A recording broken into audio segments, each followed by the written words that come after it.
but I can tell you what gets my adrenaline going. It is running.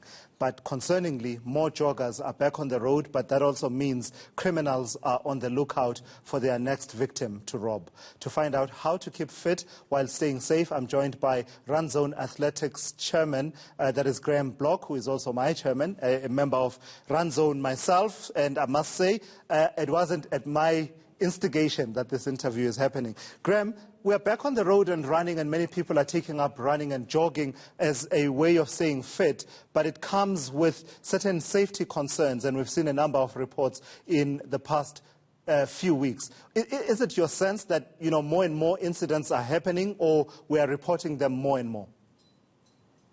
Well, the incidences have been there, and it has been on the increase since the whole lockdown regulations and the way that we have to actually run in smaller groups as well as sometimes even solo. So yes, there was an increase, but it seems like the scale is tipping because people are becoming more aware, and people are kind of doing the sort of situation where they run in more and more in slightly bigger groups, still keeping the safer distance. But we as a club has actually taken that a lot more further than the general requirement, whereby we've added a few things to it to make sure that our members are safe. Yeah, I mean, it raises the question of coming out of lockdown, the hard lockdown when, activities outside, such as running, were not allowed, to points where you are encouraged to run by yourself. And I'm always struck by the difference in experience, right, particularly between us as men in running. I mean, I can run a 10-kilometer route and no one will hustle or harass me, but I'm hearing more and more of stories of women runners, for example, being harassed by men along the road. Well, yes, it definitely, the women seem to be harassed more than the men. But our recent reports have showed that they weren't in particularly worried about the gender, because the harassments originally with the ladies used to be more from a sort of sexual harassment type, interfering with them and so forth and what have you, until they realized that a lot of the actual components that runners run with is quite expensive, quite sophisticated, and cost quite a bit of money. And that has now, it's no longer a gender-bound thing. It's more so the person that is vulnerable. So yes, although we still do find that the ladies are more vulnerable than the men, because the guys would rather chance a lady than they would chance a man.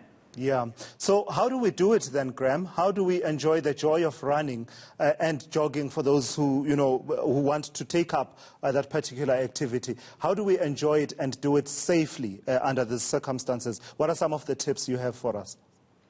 Okay, a couple of tips we have is because there are situations where people actually really do run on their own, and they got no other option but to run on their own. So I would say number one, get rid of your earphones. Number two, do not run with, if you're on your own, do not run with your cell phone. Try and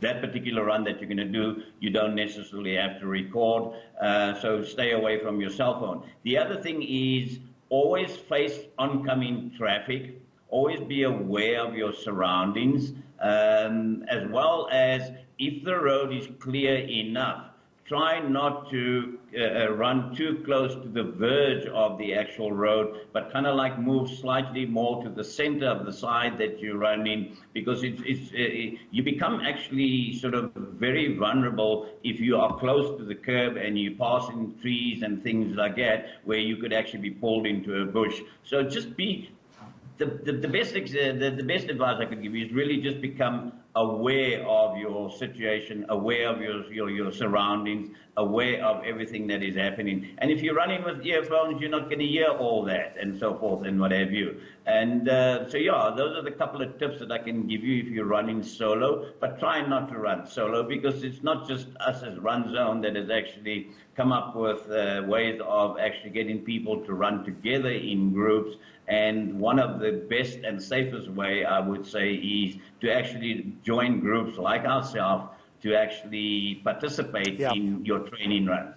All right, Graham, thank you for that. Graham Block is the chairperson of Run Zone Athletics Club, my chairman, and he's absolutely right. Those weekend club runs are absolutely fantastic, and they've been taking precautions to ensure safety, as have many other running clubs. And I'm not just punting my own club here. Let's leave it at that for now.